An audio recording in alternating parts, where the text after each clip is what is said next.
Vi pozdravljam, dragi prijatelji, ova večer, kako što je već najavljeno, ova posljedna niza predavanja, od ove 5 predavanja, što gi ne rekavme 5 važnih ili ključnih prašanja.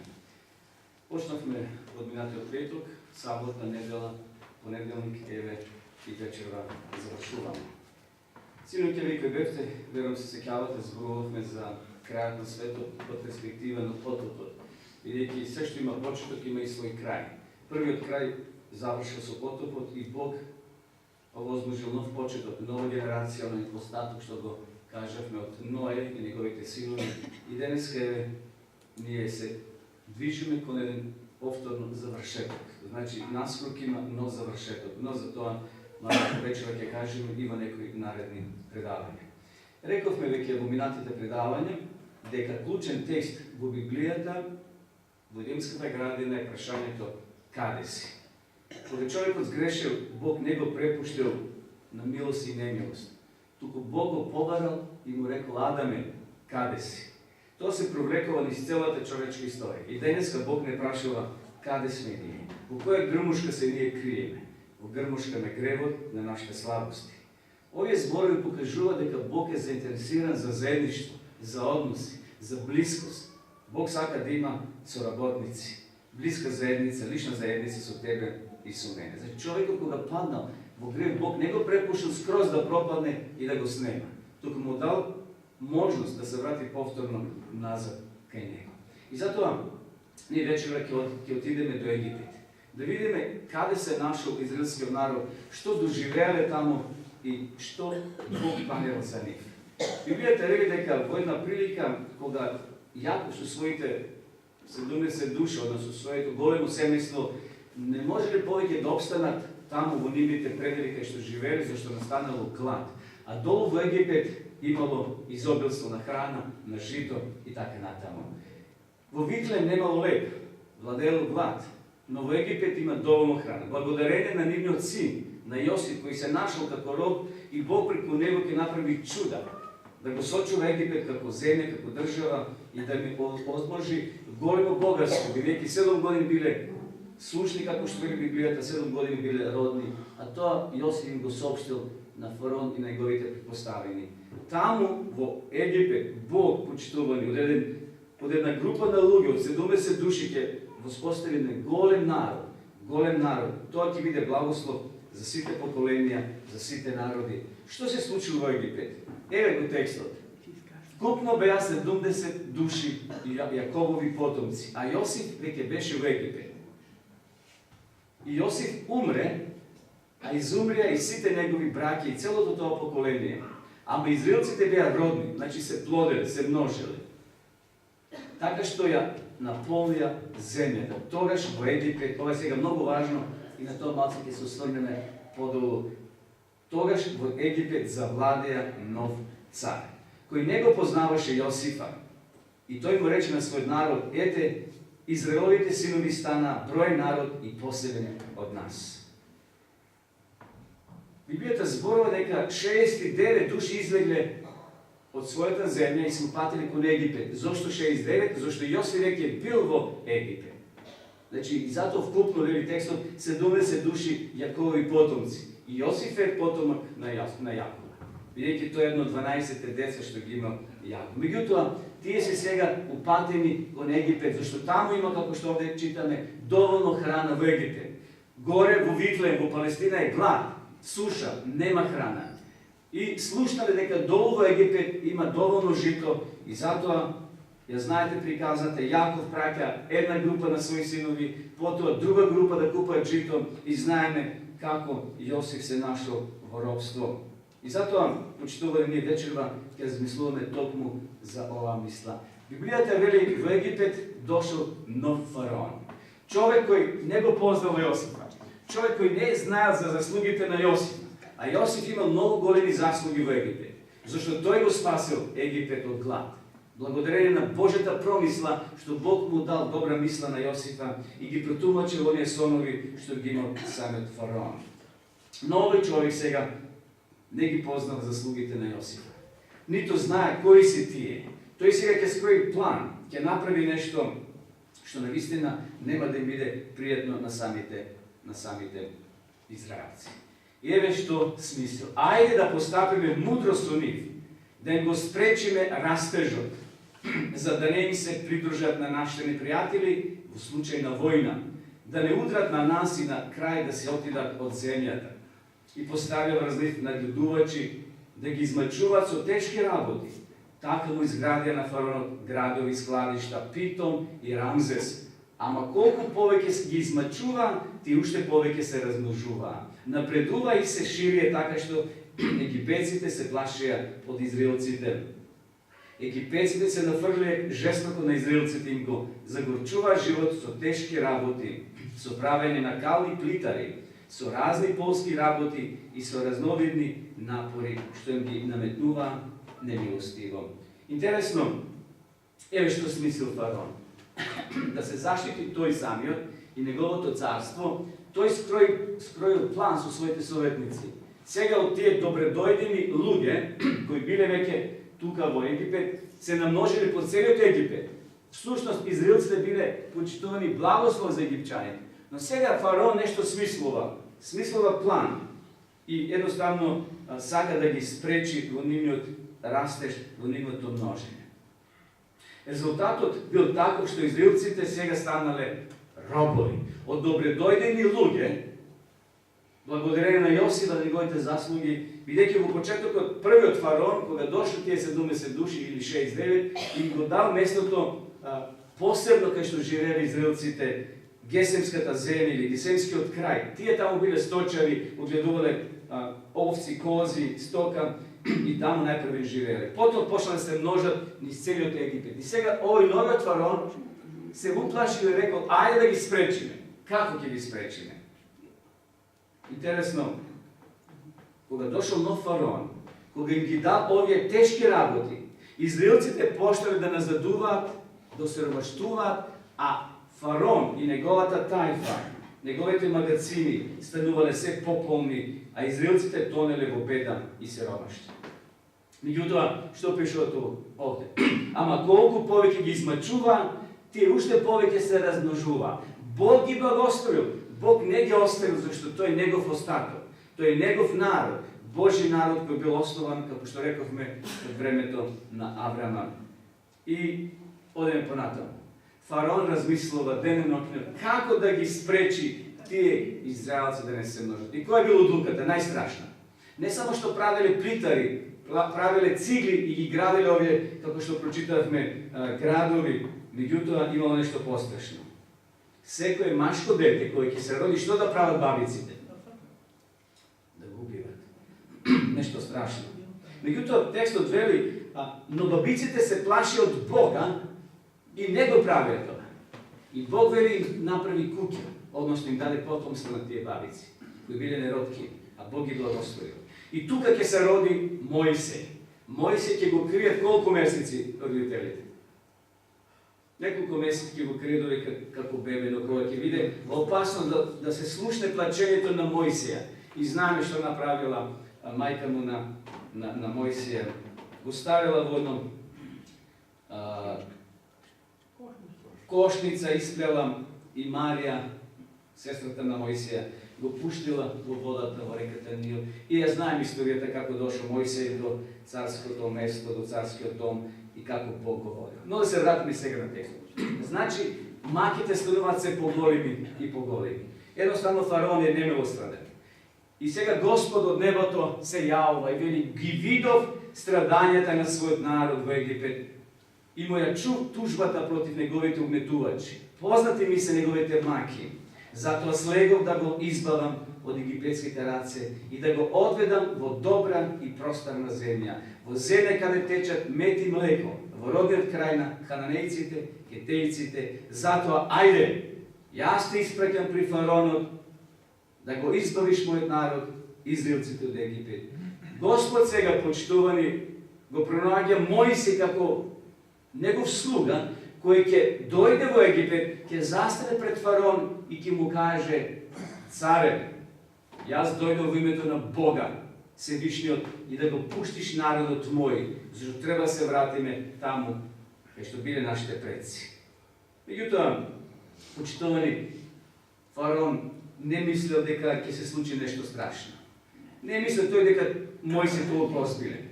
Овде вели слушнав или чув тужба, саак, тоа е пискот на еврејски, повикување, плачење. Тоа е оно што го испуштаме кога сме ранети. Значи кога ќе те касне некоја оса или куче, не дај Боже, или нешто страшно, кога овкаме, кога викаме. Такво нешто испуштале израелците од маките во самиот Египет. Биле робови. И вели Бог тоа го слушна. Бог тоа го слушна од својот престол. Бог приготвил нов план за евакуирање, да се евакуират израелците од Египет. И затоа овде ќе видиме како Бог ќе реагира. Бог ги слуша воздишките на својот народ. Господ ги слуша маките и измачените. На Господа не му е сеедно, почитувани, кога и ние сме денес ранети. Кога тиштиме, кога воздигнуваме на Бога, не му е сеедно. Но Бог ги слуша нашите вапаи. Интересно, за да го отрезне тврдиот фараон, Бог ќе употреби 10 зла, 10 прачки или 10 стапови, со цел да го освести тврдиот фараон дека треба да го пушти народот да излезе од Египет. Меѓутоа, фараон ќе биде тврдоглав, се до на последното 10-то зло, кога синот ќе му почине. Бог, почитуван Исус Христос, денеска бдее над ова наша планета и ги слуша нашите воздиши кога ни е тешко, кога ни е мачно, кога боледуваме, кога умират наши мили драги, кога можеби нема спас од човек. Бог гледа, Бог слуша. Но Бог ќе реагира тогаш кога тој ќе процени. Како што ќе видиме вечерва со народот еврејски во Египет. 430 години тие упатувале воздишки кон Бога. 430 години. Тоа е долг период. Понекогаш ние сакаме проблеми кои ги решиме за час. Но Бог вели чекај. Јас имам план, но ние треба да бидеме стрпливи. Господ гледа. Клучен текст кој вечерва ќе го читаме и размислуваме. Ја слушнав вашата вика, вашето плачење. Гревот, почитувани, нема да остане само на една основа, на еден човек. Гревот се шири од еден како пожар. Како почнува пожарот?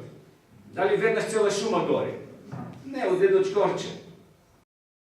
Една сламка ќе се запали и таа се шири огненот и после представува проблем. Таму ќе почне, но нема да остане таму гревот. Набрзо ќе се прошири од една особа, од една личност, ќе стане пожар голем. На крајот од првата библиска книга гревот веќе станал систематско и структурално зло. Значи први гревот се појавил во градината од еден плод што бил откинат, од една непослушност, од едно убиство од Каин и Авел, и тоа ќе се прошири по целата земја. Египет ќе стане символ на тоа антицарство. Ние поделу ќе кажеме што представува Египет во духовен смисол. Не само територија која се наоѓа таму во Северна Африка, не. Тоа ќе биде нешто многу пострашно и ние сме дел од самиот Египет. Значи, вечерва, почитувани, Исус Христос не гледа. Тој не посматра. Тој ги знае нашите воздишки, тој ги знае нашите болки. Никога човек не може да ни помогне, можеме да се обратиме кон Исуса. Господ вели, ги видов вашите страдања. Значи, овде употребен тој еврејски збор, како што спомнав, кој означува плачење, викање или кога човекот е ранен.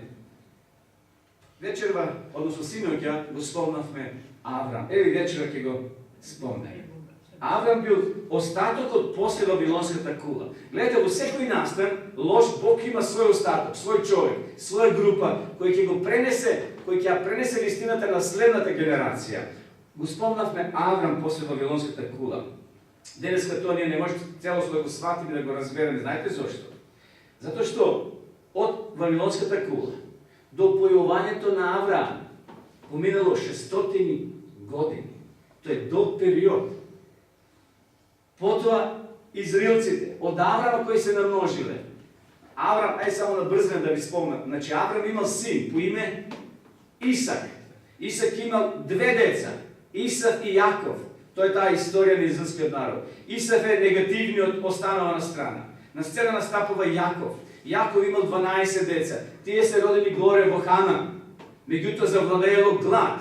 А меѓу време, знаете, браќата се скарале меѓу себе и го продале Јосифа на исмаилците, а исмаилците го продале Јосифа во Египет. И сега Јосиф е во Египет, Бог работи преку него, глад и суша во целата територија, завладела и во хананската земја. Јаков слуша дека долу во Египет има жито и ги праќа синовите да купат еднаш, два пати. И ја знае после приказната дека Јосиф им се открил, а Јосиф станал втор човек во Египет. И вели, дојдете овде, сето семејство, 69 души, дојдете во Египет. И тука има жито, има храна да преживееме.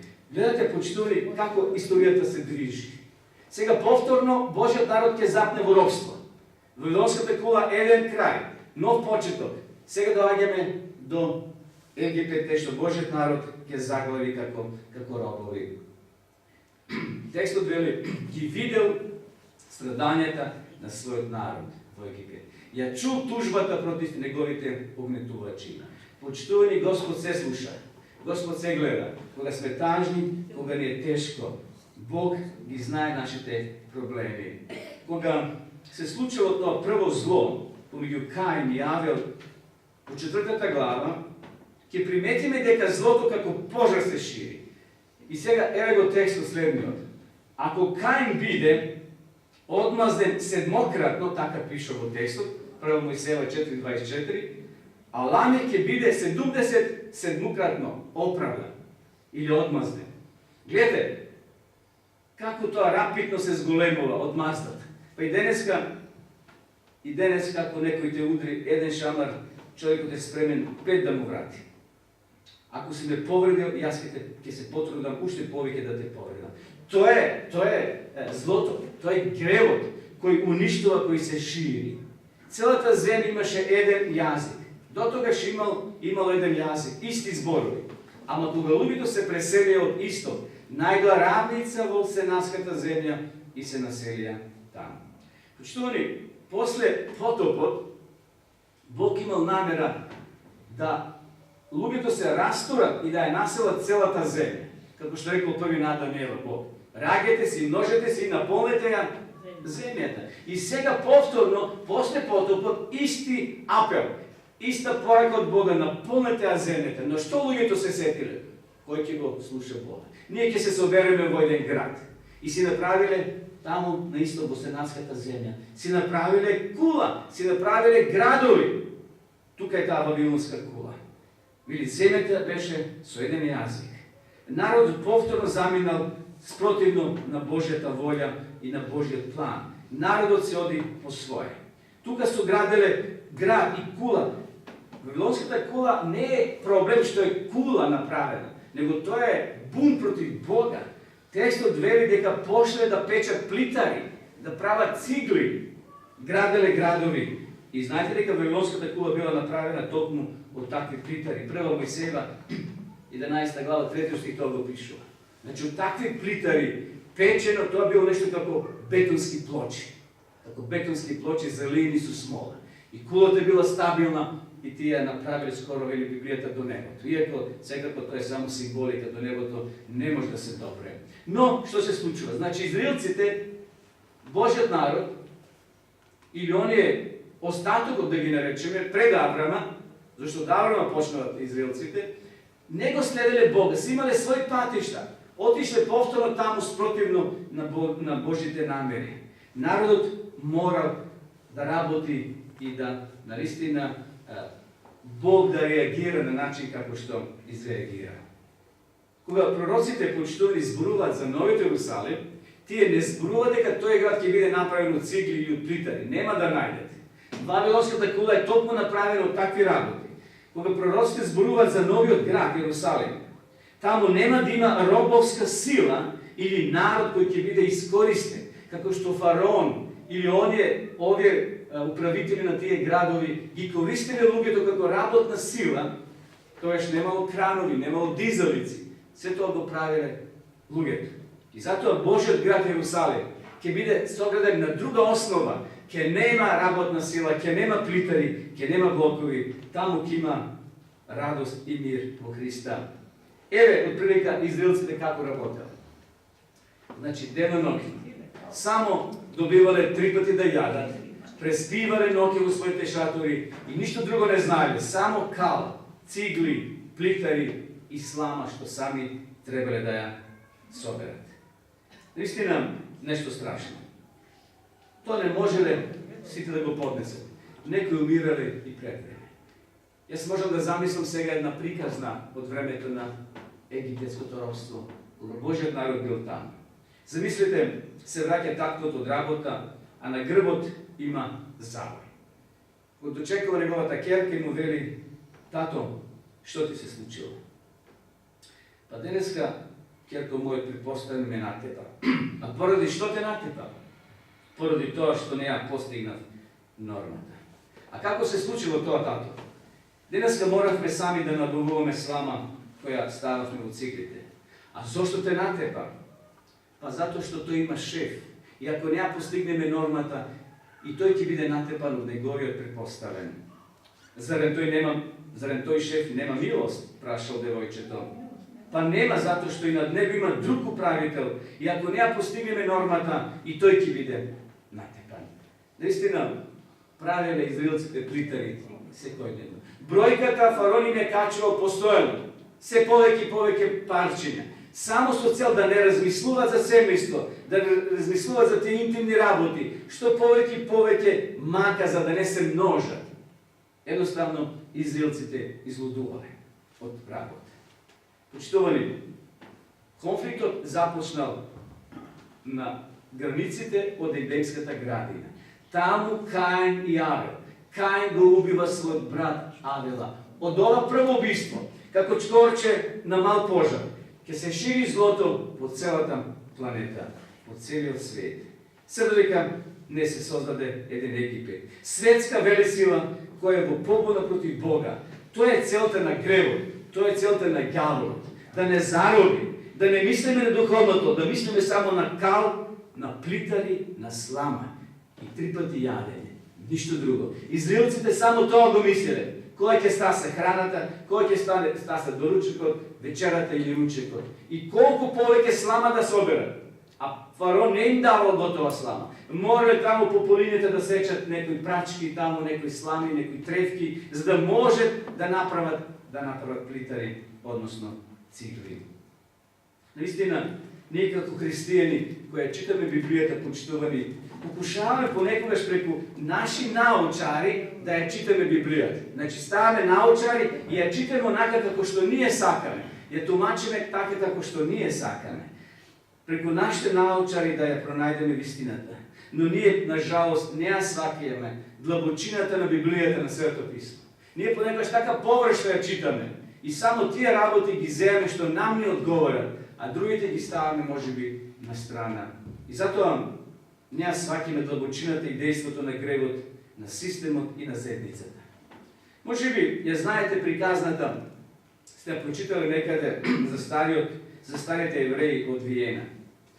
Во тој пример пишува дека за време на Втората светска војна, знаете, евреите беа омразени од страна на тогашната власт во Германија и во Австрија. Евреите да се сочуват, имотот свој ефтино го проделе на нацистите. На тој начин сакале да им се доближат и кога ќе дојде кризата, тие да бидат малце заштитени. И што се случило? Во овој пример се вели дека на крајот евреите завршиле во едно место, како логор наречено Терезина. Кога дошле таму, виделе дека условите биле многу лоши. Престанале да се борат за живот. Установиле дека не можат долго да живеат и да преживеат до такви услови и набрзо починале. Почитувани, не можеме ние со гревот да се играме. Не можеме со гревот да се трампаме. Не може со гревот ефтино да поминеме. Тој казнува немилосердно. Почитувани, овде не се работи дали се молат или не се молат тие кои се во логор. И тие кои се молат често пати биват убивани. И тие кои се молат и кои му веруваат на Бога, може да страдат. Синоќа спомнавме дека смртта прва не е гаранција дека некој е свет или не свет. Дека првата смрт сите сме подложни. Во сообраќајка може да загине полн автобус и добри луѓе и лоши да има внатре. И затоа ние не смеме да кажеме Тие беа грешни, затоа изгореа, затоа страда. Како што синоќа спомнавме она приказна од Новиот Завет, кога оние загинале и кога кулата паднала врз нив. И си рекла, ние сме добри, а тие се лоши. Исус не се сложил со таа нивна изјава. Едно прочитав дека после Холокаустот некои кои преживеале ја дале ова дефиниција, односно вака кажале: јас повеќе не верувам во Бога, бидејќи викавме, се молевме, а никој не дојде да не ослободи. Страшно е тоа. Страшно тоа доживување, кога со своји очи ја гледаш смртта. Бог како да молчи, Бог како да чека 430 години да го изведе народот Израелев од Египет. Но почитувани, Бог работи според своји правила. Бог работи според своји принципи. Бог работи тогаш и ќе реагира како што тој ќе процени, а наше да се молиме, наше да чекаме, за да не ја изгубиме верата во тие тешки моменти, кога навистина милиони луѓе страдале, а биле секако невини. И денеска можеби некој кој страда, кој има проблеми, ќе каже: јас повеќе не верувам во Бога. Зошто се случи ова, она, а Бог не реагира. Почитувани, кога нам ни е тешко, и на Бога му е тешко. Кога ние плачеме и Бог плаче, но треба да сватиме дека ние денеска се наоѓаме на територија каде што кнезот на овој свет, знаете кој е? Ѓаволот. Во големата борба ќе прочитате дека вирусите, бактериите, лошите работи, војните ги прави сатаната, ѓаволот, со цел да немаме време за Бога, да размислуваме за него, како што Фараон, како цар на Египет, им дал толку проблеми на израелците, што немале време за духовни работи. И затоа на Бога ќе му треба 40 години да ги воспитува во пустињата, да ги воспитува, и затоа кога ќе им ги даде заповедите, вели: закачите ги на вратот, читајте ги наутро и навечер, за да им влезе во психата да постои жив Бог, а тие изгубиле секаков смисол за Бога. 400 години биле во робство. И затоа денес кога некој пати, треба и ние да го сватиме дека му е тешко. Затоа Бог, Исус вели: плачете со кого? Со плачните, радувајте се со радосните. Мартин Лутер Кинг еве што кажа: не можеме да кажеме дека сме христијански народ ако поробуваме браќа, ако имаме сегрегација, ако постојат училишта, автобуси, ресторани за белци, каде што црнците не смеат да влезат. Така ли било во Америка? Било. Во право ли овој човек? Во право е. Америка се нарекла христијанска земја, протестантско памти века што се вели. Но овој човек добро кажал: не можеме да се наречеме христијански народ ако поробуваме браќа, ако имаме сегрегација, ако постојат училишта, автобуси и ресторани, каде што црнците не смеат да влезат. Почитувани, тоа е систематско зло во заедницата. Постои секако историски и географско точно одредено место каде еврејскиот народ бил држан во робство. А тоа бил Египет. Се знаат границите и на денешниот Египет. Но во библиски смисол Египет не е само географска локација. Значи Египет е овде, меѓу овие граници. Физички. Но во духовен аспект Египет е целата земја. Целата наша планета е духовен Египет, кај што сме сите ние робови на гревот. И ако наскоро не дојде евакуација, ако наскоро не се покаже нашиот Мојсей, односно Исус, ослободителот, Фараон ќе ни дава уште повеќе маки. Ќе ги зголемува циглите, ќе ја зголемува нормата, што повеќе плитари и плитари да правиме. Да, Египет е метафора за секој систем кој искористува и поробува луѓе. Тој Египет не се наоѓа само во Северна Африка. Египет е во нашата земја. Египет е во твојот и во мојот живот. Кога гледаме оваа слика, почитувани во поширок смисол, Египет е место во кое ние сме се родили. А кај сме се родили? Нова грешна планета. Тука е нашиот Египет. Секој од нас се раѓа во Египет. Секој од нас се раѓа во собствената грешна природа, која не влече долу. Знаете, гревот те влече долу. Кога ќе влезеш во вода, во езеро и во море, ако не знаеш да пливаш, што ќе се случи? Ќе потонеш. Гревот не влече долу да не удари. Гревот не изобличува. Гревот ги изобличува нашите сваќање на реалноста и не води во погрешен правец. Египет to je символ на насилство и робство кое секој од нас се раѓа. Но Бог вели, јас ја видов вашата мака. Јас слушнав, јас видов. И поради тоа, библискиот настан ќе каже дека после 430 години Бог ќе реагира, почитувани, и ќе се појави. Дали знаете кој е најголемиот проблем на Холивуд? Холивуд е место во Америка кај што се снимат филмови. Таму се снимат филмови многу. Меѓутоа, секој филм кој произлегува од Египет започнал со некој проблем.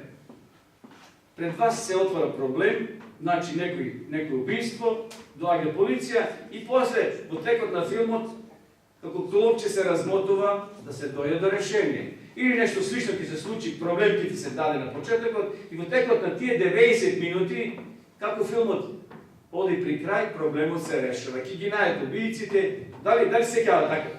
Претежно така филмовите започнуваат од Холивуд. И на крајот ќе се покажат имиња на глумците кои го снимале филмот, режисер, и тука ќе заврши.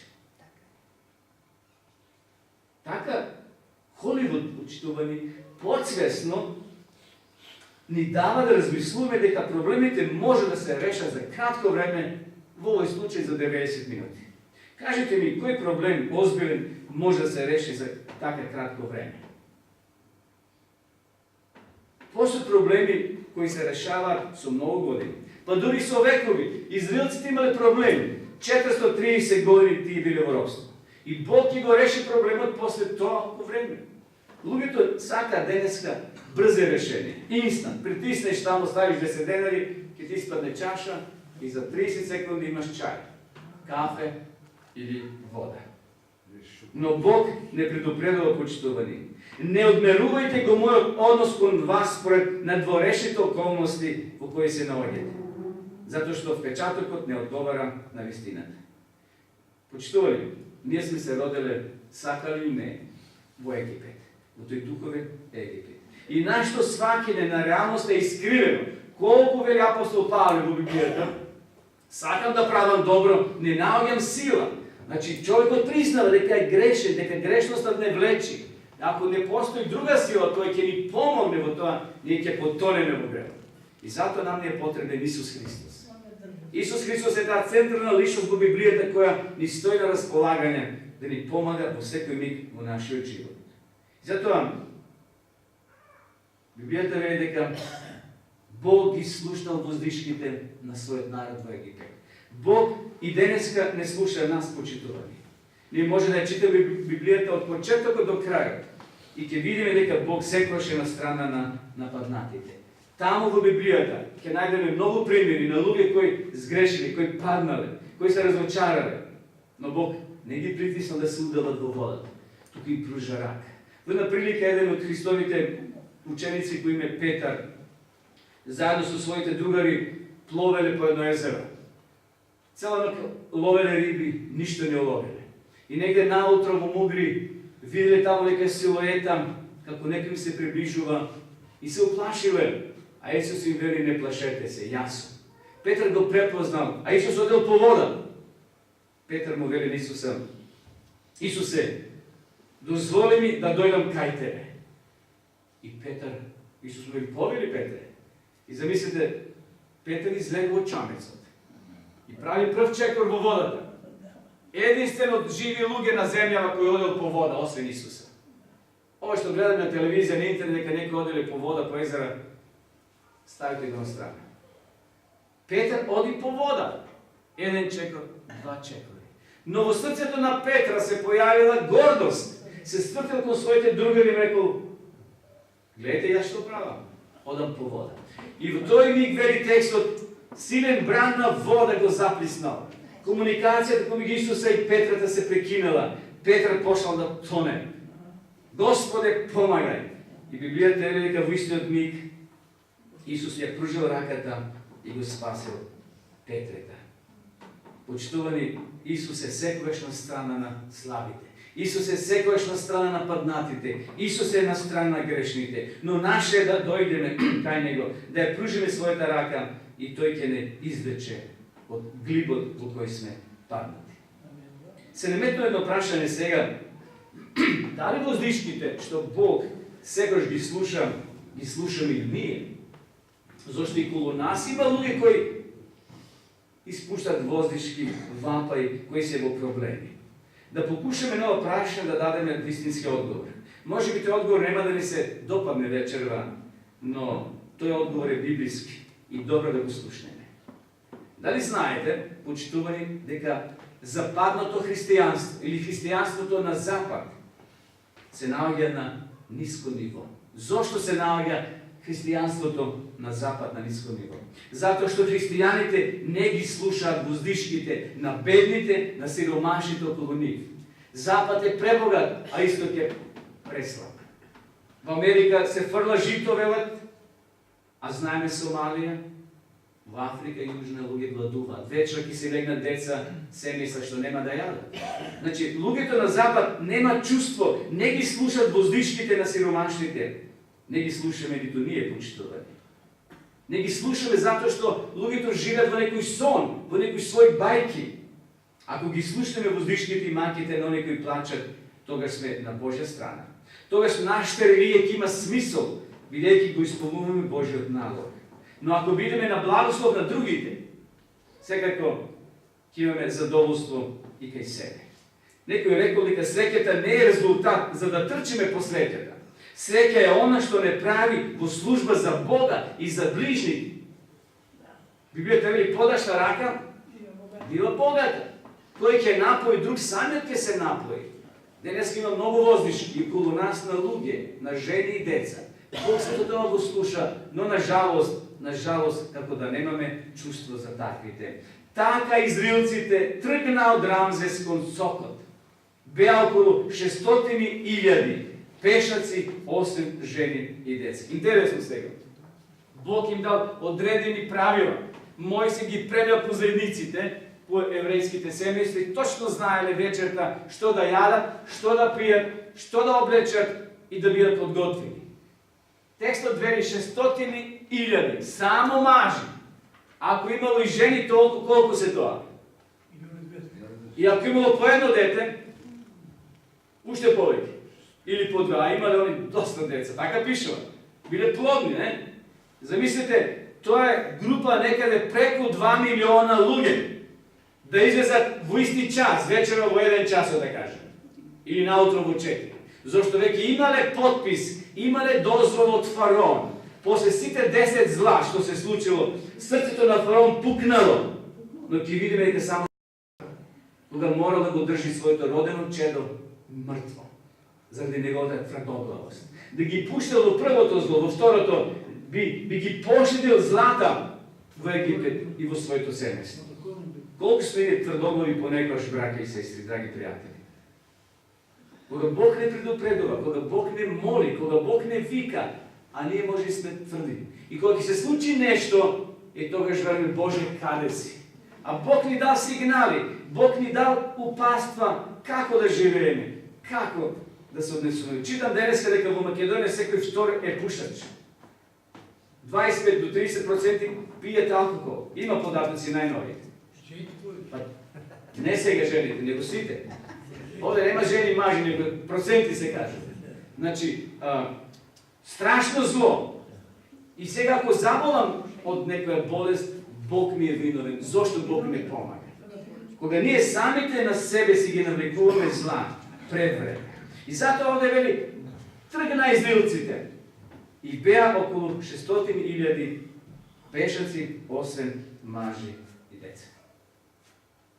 Почитувани, ајде да се вратиме во Египет. Значи, кога се навршило времето, Бог на даден знак преку Мојсей го води својот народ кон ветената земја. Денот де осамна. Конечно израелците се на пат кон ветената земја. Бог ги слушал нивните воздишки, нивните маки.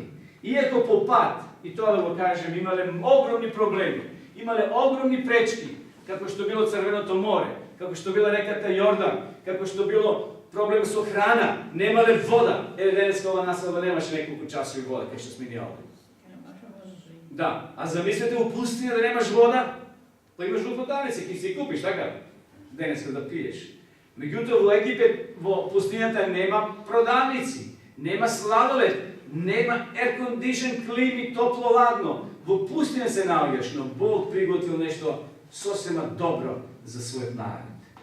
По пат ќе имаат огромни пречки, но нивниот Бог ќе биде со нив. Овој настан, почитувани, во овој настан се крие голема поука за нас, кои и ние денес како христијани патуваме кон небесниот Хан. Животот на христијанинот често е полн со опасности.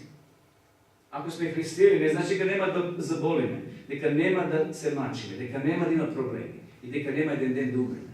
Тоа не е гаранција. Но ако си христијан, имаш надеж, имаш цел, некој тамо те чека, нешто приготвил за тебе.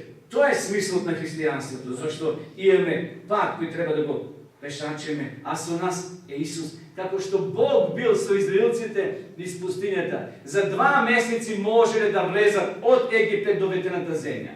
Меѓутоа, што се случило? Заради нивното неверие. Гледате, еве го Египет, овде е ветената земја, овде треба да дојдат. Значи, за 2 месеци тие може овде да стасат, но 40 години се вртеле во круг овде во пустињата. Значи, едноставно, брзо може да поминат ова територија и да дојдат овде во ветената земја. Меѓутоа, на жалост, тие покажале неверие. Често пати му прекоселе на Господа. Но вечерва, почитувани, Бог ни порачува. Зошто и ние патуваме кон ветената земја. Бог вели, само напред. Немој да се осврнуваш назад. Немој да гледаш на проблемите. Немој да гледаш на пречките. Јас сум со тебе. Ние треба да ја прифатиме ова заповед.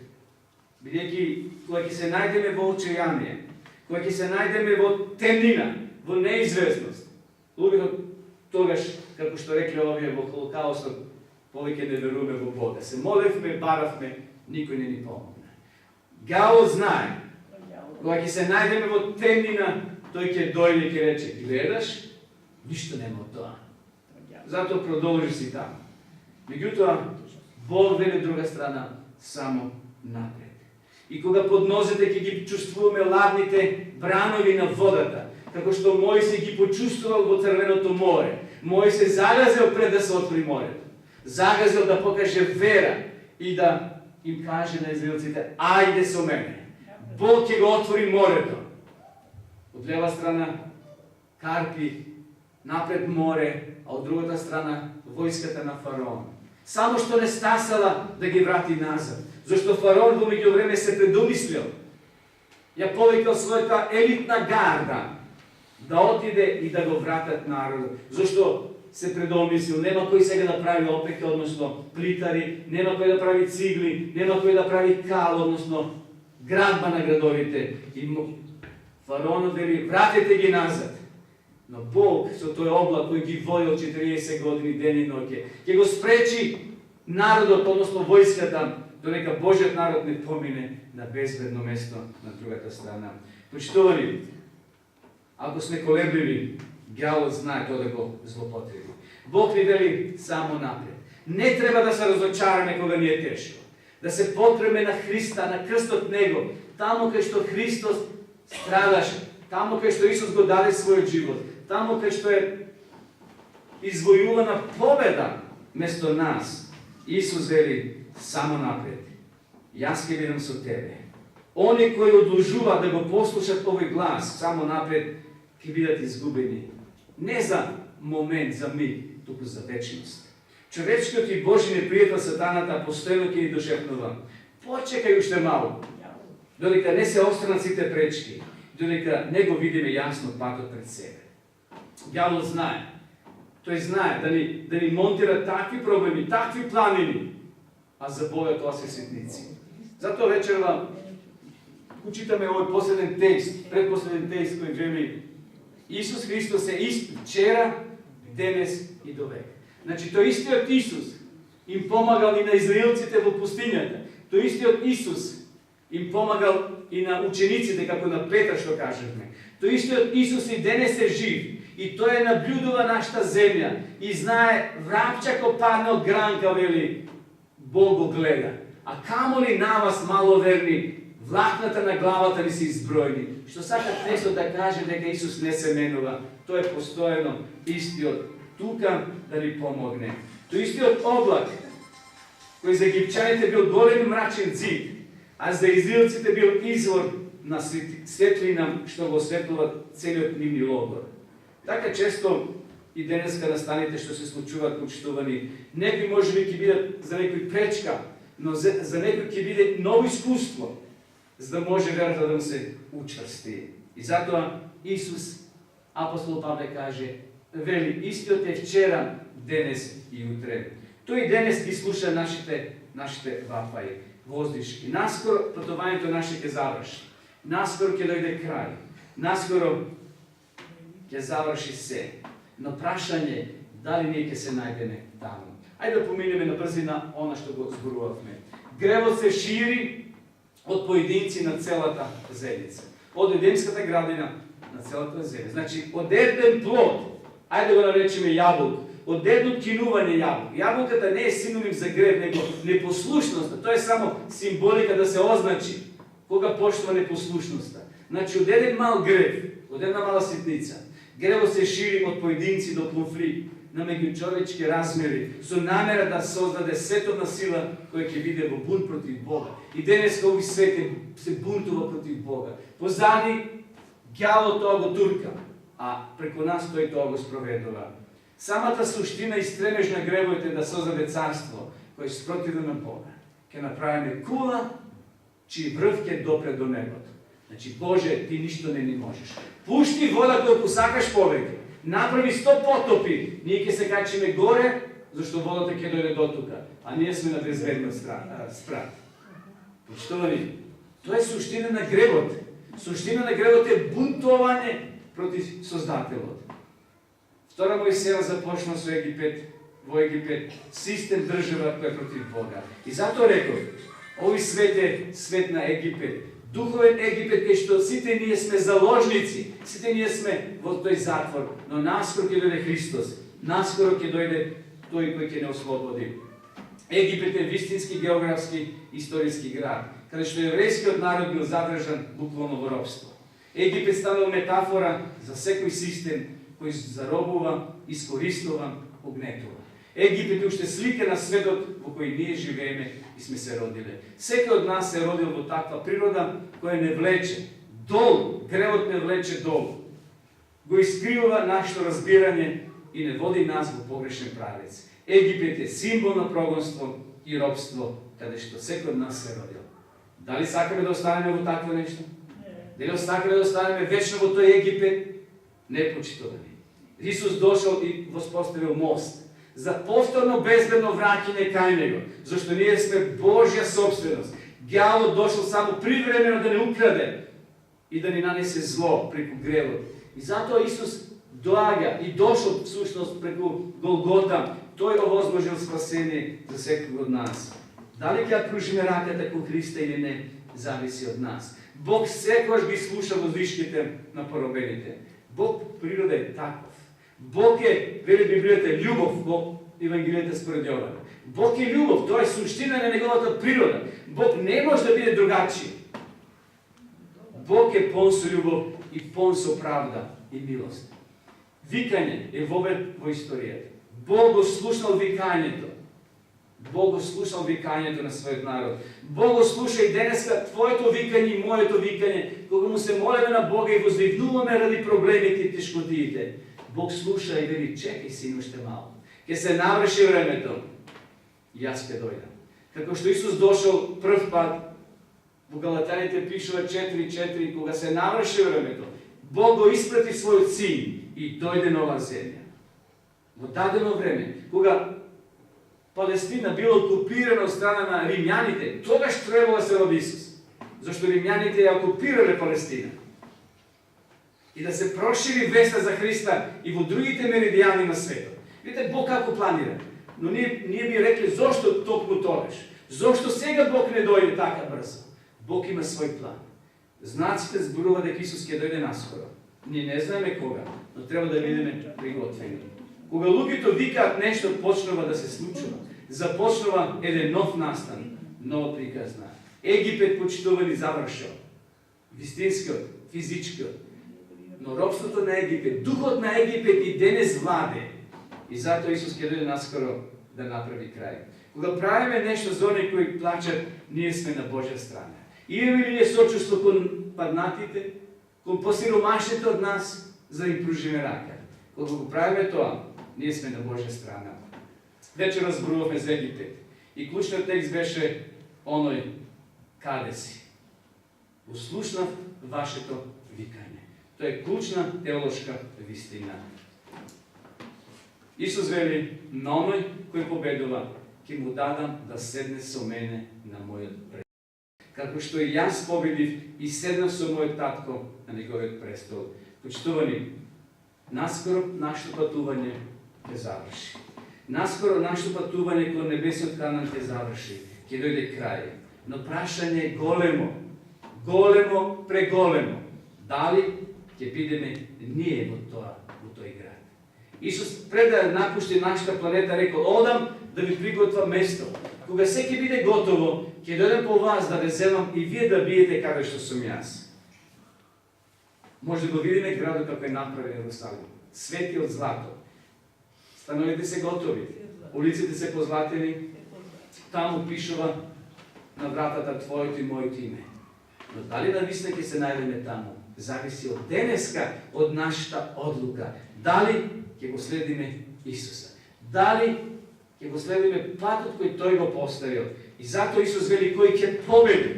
Победата не треба да биде наша, Христова, но тој преку нас ќе изврши победа. Само победниците вели овде, како што Исус победил и седнал на престол на неговиот татко. Бог нека ни помогне, почитувани, да бидеме и ние победници со Исуса Христа. Да бидеме наследници на она што Исус ни го нуди. Исус живо заинтересиран за случувањата на оваа земја. Тој е живо заинтересиран и затоа тој полека се приготвува. Полека се приготвува да дојде, да не посети и да направи крај на сите воздиши, на сите проблеми, на сите маки, на сите болести и на неголемиот непријател смртта. Да, Исус ќе дојде, а ние треба да го дочекаме подготвени. Господ нека ни помогне во тоа. Исус вели: дојди, кој ќе го слуша мојот глас, пишува на крајот од Библијата. Дојди, Исусе, и кој ќе го послуша мојот глас, Исус ќе го прифати. Дојди, и кој е жеден нека дојде, и кој сака нека земе дарум од водата на животот. Исус не повикува да дојдеме. Дали сме подготвени да дојдеме? Јас сум. Дали сте вие, почитувани? Господ нека ни помогне нашата одлука да се оствари, еден ден да бидеме со Него по вечноста. Амин.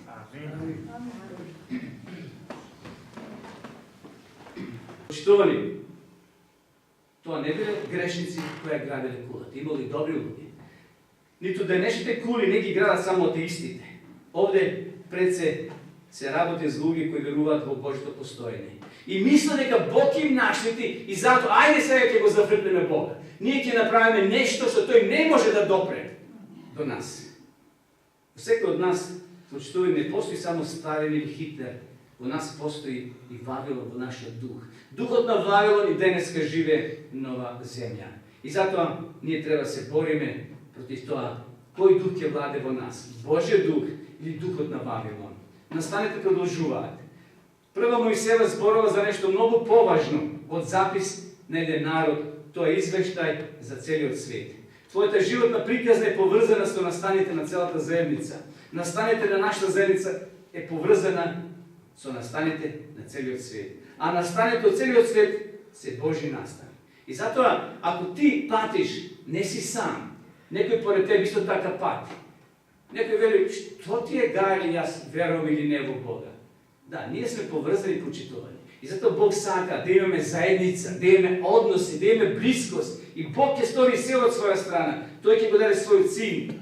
Твојот мал чекор на верата има далеко сежни позитивни последици, не само за тебе. Твојот мал чекор на верата има последици на твојата заедница, а твојата заедница е настан на целото човештво. А настанот на целото човештво е Божи настан. Бог ги сака на крајот од краиштата и оние кои ги мразат Божите деца. Бог не знае да мрази. Бог во суштина е љубов.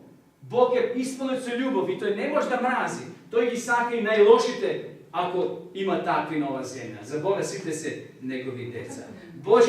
Божјата покана е секогаш покана да бидеме благослов за другите. Основни принципи да заокружиме. Настанот на создавањето, паѓањето и потопот зборуваат како е за Бога важно заедништвото.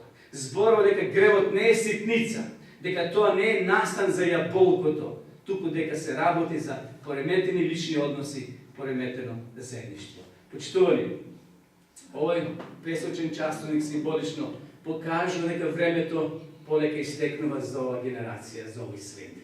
Ние се тука наоѓаме во завршната фаза. Песокот е уште малце ќе исцури, ќе истече. А што потоа? Потоа ќе дојде крај. Наскоро ќе дојде тој суд, како што дошол судот за предпотопниот свет, судот во водата и само се нашле спасени кои влегле во бродот, наскоро секој од нас ќе излезе пред небесниот суд. Еве го Исус, тука е ангел записничар, тука сум јас и ти. Законот вели плата за греф е смрт. Ние сме заслужили смрт, зашто сме грешни. Но гледате ова фотографија, секој кој ќе поверува во Христа, кој ќе се повика на неговиот крст, не крст како дрво, како символ, туку овој кој лежал на крстот ќе биде спасен. И таму вели кој поверува во Христа ќе биде спасен. Она вера мал чекор како што направил Ное, но судбоносен за целото човештво. И затоа вечерва Бог сака, Исус сака заедница со тебе. Тој тропа на вратата од твоето срце, од моето срце. Гледате, внатре луѓе христијани пеат, читат, се молат на Бога. Исус сака да влезе внатре. Таму во Откровение пише во 3 глава: еве стојам на вратата и тропам. Ако некој го слушне мојот глас и отвори, ќе влезам. На Блискиот исток вечерата е најинтимна, најблиска заедница. И кога ќе дојдеш на Блискиот исток и денес, и кога ќе те поканат пријателите на ручек или на вечера, тие те стават на челно место. Со тоа покажува чест, благодарност што се интимни гости. Исус сака да биде почитувани твои и мои гости. Да имаме блиска заедница. Исус те повикува и тебе. Како што Ное ги повикал својата генерација, им рекол: почитувани, влезете. Исус денеска не повикува да влезем во тој духовен брод кој нас ќе заплори кон новиот Ерусалим. Не овој Ерусалим денеска што се водат битки, војни, луѓе гина, него кон оној новиот Ерусалим, зашто зборот Ерусалим значи град на мирот. Град на мирот. Таму има место за тебе и за мене. Дали ќе бидеме среќни и радосни, не зависи тоа од Бога, зависи од нас. Нашата планета наскоро ќе биде погодена со голем циклон, не на вода. Нешто пострашно. Така пише, аз морам да ви ја кажам вистината. Библијата зборува дека ќе има сега оган. Нажалост, не е тоа страшна вест. Тоа е само вест да не отрезне, да не предупреди на време да влеземе во тој духовен брод, на време да се престроиме, да го следиме Христа.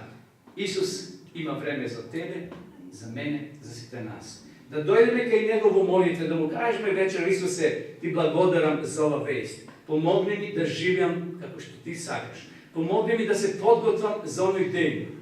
Конечен ден кога Исус ќе дојде и ние да се најдеме со Него на облаците. Еве ова фотографија како уметникот ја замислил. Сега Исус ќе дојде како цар на царевиње. Тој ќе дојде со палка во раката, со круна на главата, со срп. Значи, палката е символ дека ќе владее, српот е символ жетвата ќе собере, а круната е символ дека е цар. Не со оној трнов венец кој војниците римски го ударале и му рекле: ајде погоди кој те удри. Сега тој ќе дојде како цар на царевите. Од него не се плашам јас, верувам ниту вие, зашто тој е наш пријател. Тој рекол: одам да ви приготвам место. И кога се ќе биде готово, ќе дојдам по вас да ве земам и вие да биете каде што сум јас. Почитувани, сосема на крај за вечерва. Твојот брод и мојот на кого ќе му го предадеме да управува. Исус сака да го земе кормилото и тој го познава патот. Ги познава сите подводни гребени, сите подводни камења кои може да го удрат брод и да потонеме. Дај вечера да се предадеме во негови раце. Тој нашиот брод сигурно ќе го однесе на тоа пристаниште, зашто тој еднаш веќе поминал и тој пат го прогласил дека е безбеден, да му се препуштиме на Христа и на неговото водство. И Исус вели на крајот. Тој сака постојно со нас да има заедништво, да биде во контакт. Иако гревот го прекинал тој контакт со Бога, сепак Бог преку Христос повторно го споставил таа заедница. Но од тебе и мене зависи дали ќе бидеме во заедница со Бога. Нека ни Бог во тоа помогне. Амин.